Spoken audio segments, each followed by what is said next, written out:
Selamat malam buat kita semua.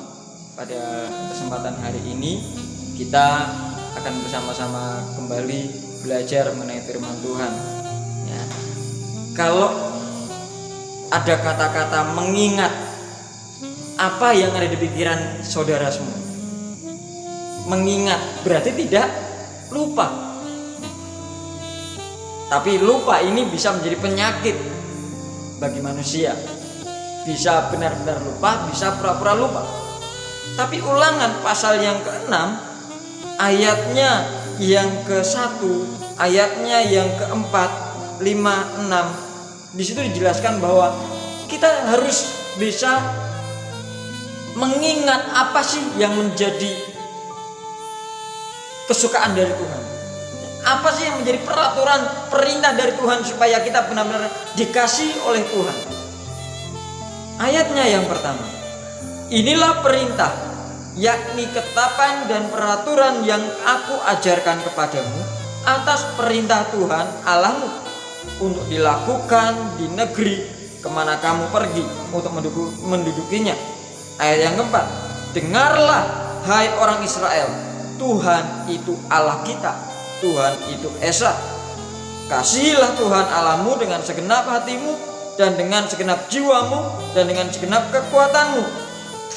Nah, inilah dasar mengapa kita harus mengingat selalu perintah Tuhan. Karena di dalam perintah itu ada nasihat, ada bentuk kasih sayang Tuhan terhadap kita. Tuhan itu Esa, artinya apa? Ya Tuhan itu kekal. Jadi jangan sampai kita mengira bahwa wah Tuhan itu kan enggak bisa konsekuen kayak manusia. Tidak, Tuhan tetap konsekuen dengan janjinya ya. Kalau Tuhan katakan A, pasti dia genapi. Tuhan tidak pernah lalai menepati janji-janjinya. Di ayatnya yang ke-6 dan 7, apa yang kita dapatkan dari ayat ini ya. Karena hari ini kita akan khotbah kita akan mendengar firman Tuhan secara ekspositor. Ayatnya yang ke-6 di situ berkata bahwa apa yang kuperintahkan kepadamu pada hari ini haruslah engkau perhatikan. Jadi butuh kepekaan untuk kita bisa melakukan perintah Tuhan, untuk kita bisa mendengarkan suara Tuhan. Apa sih yang menjadi perintah Tuhan hari ini? Perintah Tuhan kepada kita semua harus diajarkannya berulang-ulang. Ini berbicara tentang pemulihan dalam keluarga ya. Saya tidak tahu persis di mana keadaan keluarga kita, tetapi sebagai orang tua, sebagai bapak, sebagai ibu, bahkan sebagai kakak ya, kalau dalam gereja persekutuan berarti sebagai seorang pemimpin, sebagai seorang pembina rohani, ada tanggung jawab yang besar yang Tuhan kasih kepada kita, yaitu kita harus senantiasa memperkatakan, mengajarkan firman Tuhan itu berulang-ulang. Oleh sebab itu, kalau ada di antara kita yang mungkin sudah mulai bosan dengan khotbahnya gembala-gembala, para pengkhotbah, itu berarti engkau tidak mau diajar orangnya.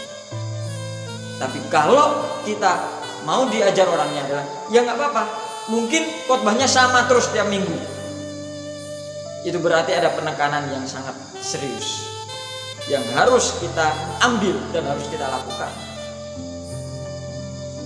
Nah, ayat yang 7 berkata bahwa haruslah engkau mengajarkannya berulang-ulang kepada anak-anakmu dan membicarakannya apabila engkau duduk di rumahmu, apabila engkau sedang dalam perjalanan, apabila engkau berbaring, dan apabila engkau bangun ya.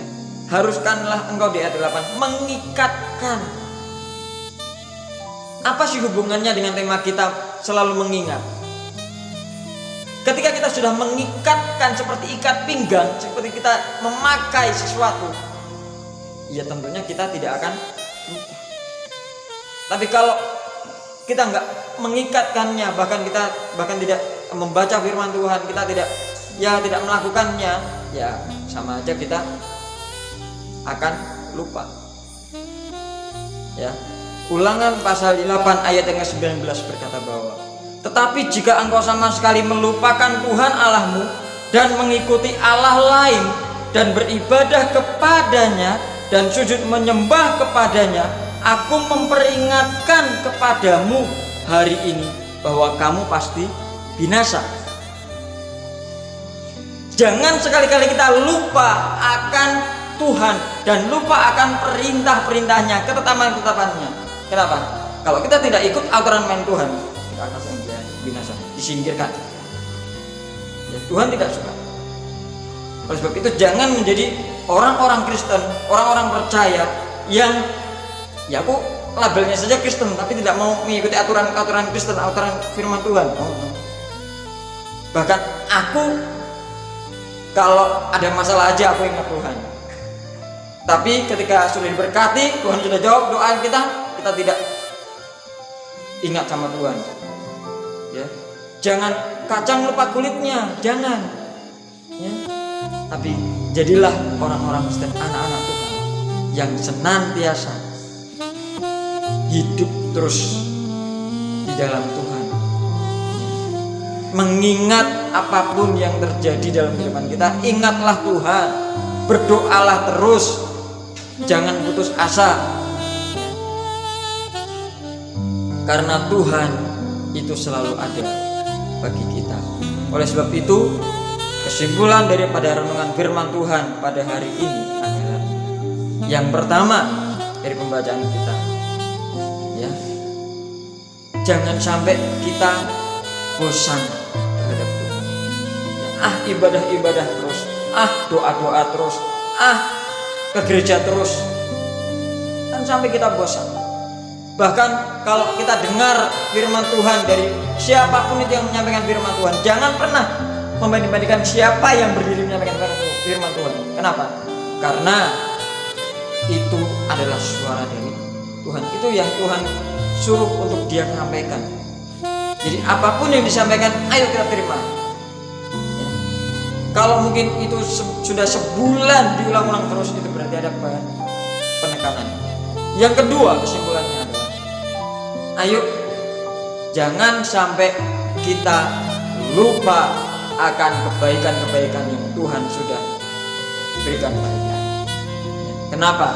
Karena ketika kita melupakan Tuhan, bahkan melupakan segala kebaikannya, berarti sia-sialah pengorbanan di kayu salib. Bahkan kita juga sia-sia untuk mengikut Tuhan selama ini, karena kita pasti juga akan binasa. Ya. Oleh sebab itu, pegang janji Tuhan, pegang firman Tuhan. Jangan pernah kita tidak percaya akan firman Tuhan.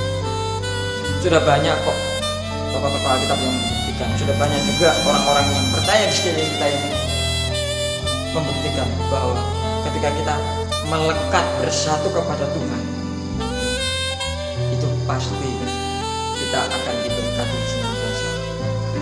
Berkat tidak berbicara tentang materi. Berkat tidak berbicara tentang materi, tapi berkat itu berbicara tentang kebaikan-kebaikan Tuhan. Apa yang sudah kita dapat dari Tuhan. Tapi berkat itu juga berbicara soal ketika kita masih hidup sampai hari ini, sampai saat ini, itu semua karena berkat kebaikan. Materi tidak selamanya akan kita bawa, tapi berkat-berkat yang spesial yang Tuhan itu akan kita bawa terus sampai kepada kekekalan. Demikianlah firman Tuhan yang bisa sampaikan. Tuhan Yesus memberkati kita. Haleluya, haleluya.